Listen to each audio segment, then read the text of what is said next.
Dear students, today we are going to study about class 7th English supplementary lesson 6. I want something in a cage. आज के इस video के माध्यम से हम क्लास 7th इंग्लिश सप्लीमेंट्री के lesson 6 के बारे में स्टडी करेंगे. I want something in a cage. At first, we talk about the introduction of this lesson. Ali Grieve, in his story I Want Something in a Cage, has presented the attitude of pet shop owners towards their animals. He has well shown the pain of caged animals and the sympathy of a buyer who desires to make his purchased words free, and this make the owner feel insulted. Mr. Purcell owns a pet shop. Mister Purcell एक पालतू जानवर की दुकान के मालिक हैं. There is constant noise of screeching and tittering in the shop, but Mr. Purcell is happily unaware of it. दुकान में लगातार चिल्लाने और चहचहाने की आवाज का शोर है, लेकिन मिस्टर परसेल प्रसन्नतापूर्वक इससे अनजान हैं. One cold morning, a strange customer calls. सर्दी के एक सुबह एक अजनबी ग्राहक आता है. Mister Purcell did not believe in hosts. Nevertheless, the man who bought the two doves and his strange act immediately thereafter. Mr. Purcell did not believe in ghosts. Mr. Purcell भूतों में विश्वास नहीं करते थे. Nevertheless, और लेकिन फिर भी, the man who bought the two doves, जिस व्यक्ति ने दो पक्षी खरीदे, and his strange act immediately thereafter, और उसके तुरंत बाद उसके अजीब व्यवहार से उन्हें अलग रहस्य में छोड़ दिया. Left him with the distinct sense of the uncanny, और जो कि उन्हें बुद्धिमान और विनम्र उल्लू के रूप में देखती थी. As thought behind his departed customer there had lingered the musty smell of an abandoned haunted house. और ऐसा लगा जैसे कि उस ग्राहक के जाने के बाद वह ठहरे हुए भुतेले घर की दुर्गंध छोड़ गया. Mister Purcell was a small fuzzy man, red neck, red cheeks and a tight melon stomach. Mister Purcell एक छोटे से आडंबरी व्यक्ति थे. Red cheeks and a tight melon stomach, उनके गाल लाल और पेट सख्त तथा तरबूज की तरह था. Large glasses magnified his eyes so as to give him the appearance of a wise and genial owl. बड़े चश्मे के पीछे उनकी आंखें बड़ी दिखाई देती थीं, जो कि उन्हें बुद्धिमान और विनम्र उल्लू का रूप दे देती थी। He owned a pet shop. वह पालतू जानवरों की दुकान चलाते थे। He sold cats and dogs and monkeys. वे कुत्ते, बिल्लियां तथा बंदरों को बेचा करते थे। He dealt in fish, food and bird seed, prescribed remedies for allaying canaries, and displayed on his slates long rows of ornate and gilded cages. ये साथ ही साथ वह मछलियों का खाना और चिड़ियों के लिए बीज भी रखते थे। केंद्री चिड़ियों की देखरेख और उनकी जो बीमारी का इलाज वो बताते थे, तथा अपनी तख्तियों पर सजावटी और सुनहरे पिंजड़े सजाकर वो रखते थे। He considered himself something of a professional man, और वह स्वयं को एक व्यावसायिक व्यक्ति समझते थे। A constant state of movement pervaded his shop. उनकी दुकान में लगातार ध्वनि का संचार रहता था।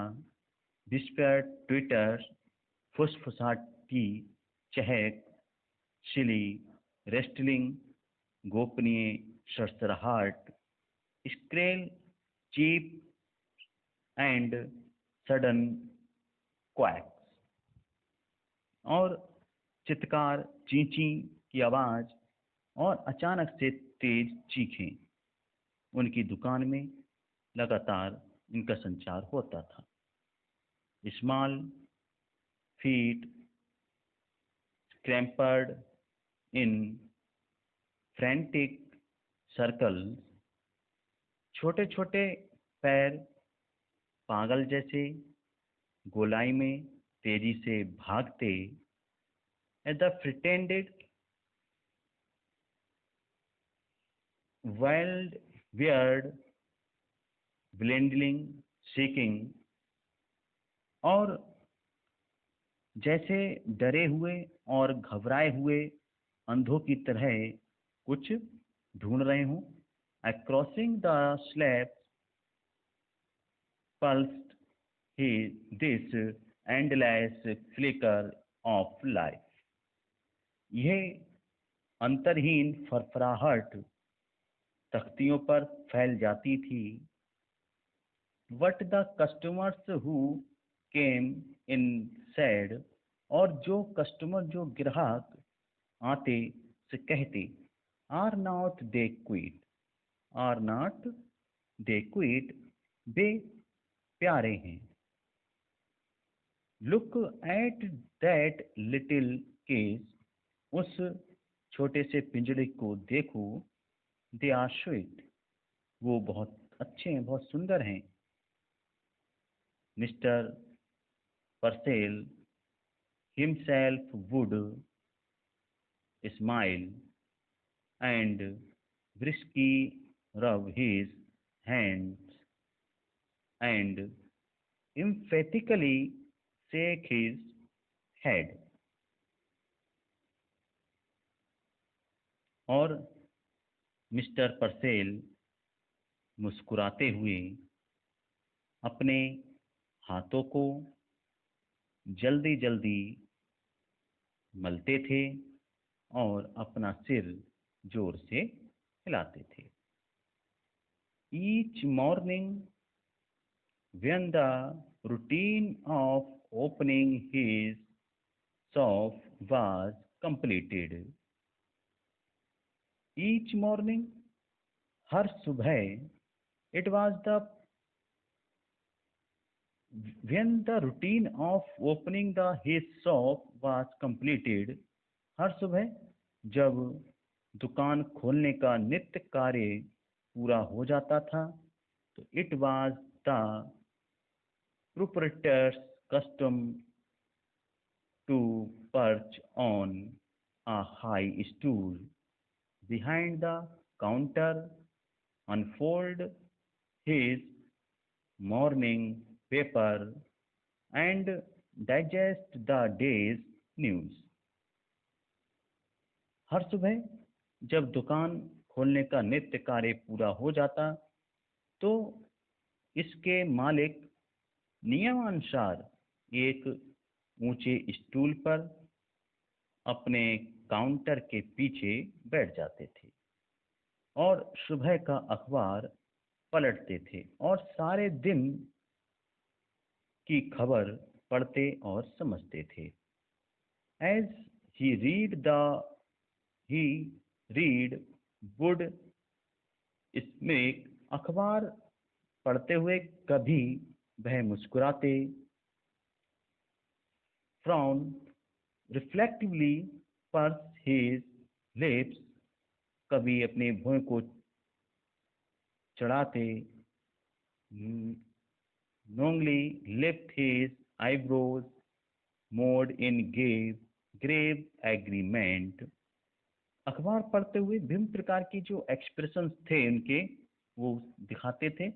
कभी वह मुस्कुराते, कभी भौं चढ़ाते और कभी सोचते हुए अपने हाथ कसकर बंद कर लेते। He read everything. He read everything, even advice to the love loan and the detailed columns of advertisements, और जानवरों की तरह अपनी भौं को उठाते हुए और कभी गंभीरता से सहमति से अपना सिर हिलाते, वे प्रेमातुरों के लिए सुझाव से लेकर लोगों की जरूरत वाले विस्तृत विज्ञापनों तक सब कुछ पढ़ते थे। It was a rough day. A strong wind blew against the high plate glass windows. Smoke filled the wintry city, and the air was grey with a thick frost. It was a rough day. उस दिन मौसम खराब था। As strong wind blew against the high, तेज हवाएं चल रही थी और जो plate glass Windows, smoke film the विंट्री city, और जो कांच की खिड़कियों से टकराते हुए बह रही थी, the smoke film the विंट्री city, ठंडा शहर धुएं की परत में लिपटा हुआ था। And the air was grey with a thick Frost, और हवा मोटी बर्फ के कारण धुंधली हो गई थी। Having completed his usual task, अपने नियमित कार्य को पूर्ण करके mister Purcell again mounted the high stool. Mister Purcell पुनः अपने स्टूल पर बैठ जाते थे and unfolded his morning paper, और बैठकर जो अखबार था उसको पलटते थे। ही एडजस्टेड हिज ग्लासेस, वह अपने चश्मे को ठीक करते and glanced at the day's headlines, और दिन के प्रमुख समाचारों पर नजर दौड़ाने लगे। Chirping and squawking and meow vibrated all around him, चहचहाने, किलकारने और म्याऊ म्याऊ की आवाज उनके चारों ओर आ रही थी।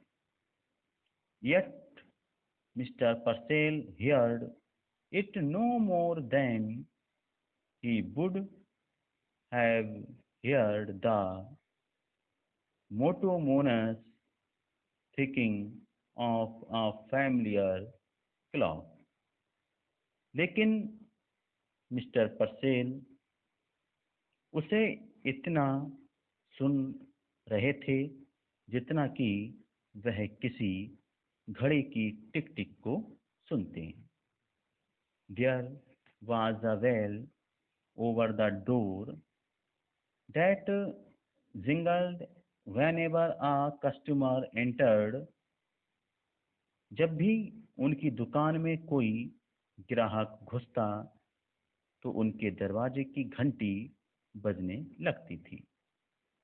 This morning, however, for the first time, लेकिन आज सुबह पहली बार, mister Purcell could recall it failed to ring.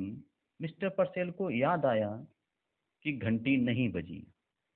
बस ऐसे ही उन्होंने ऊपर देखा, एक अनजान व्यक्ति दरवाजे के अंदर आकर ऐसे खड़ा है। Simply he glanced up and there was the stranger standing just inside the door as if he had materialized out to thin air. और ऊपर उन्हें देखा कि अनजान व्यक्ति दरवाजे के अंदर आकर ऐसे खड़ा है जैसे वह हवा में प्रकट हुआ हो। The shopkeeper climbed off his stool. दुकानदार अपने स्टूल से उतर गया।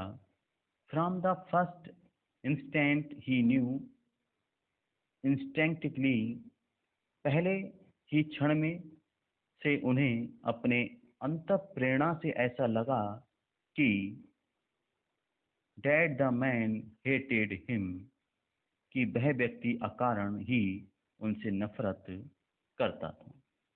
But out of habit he rubbed his hands briskly together, smiled and nodded.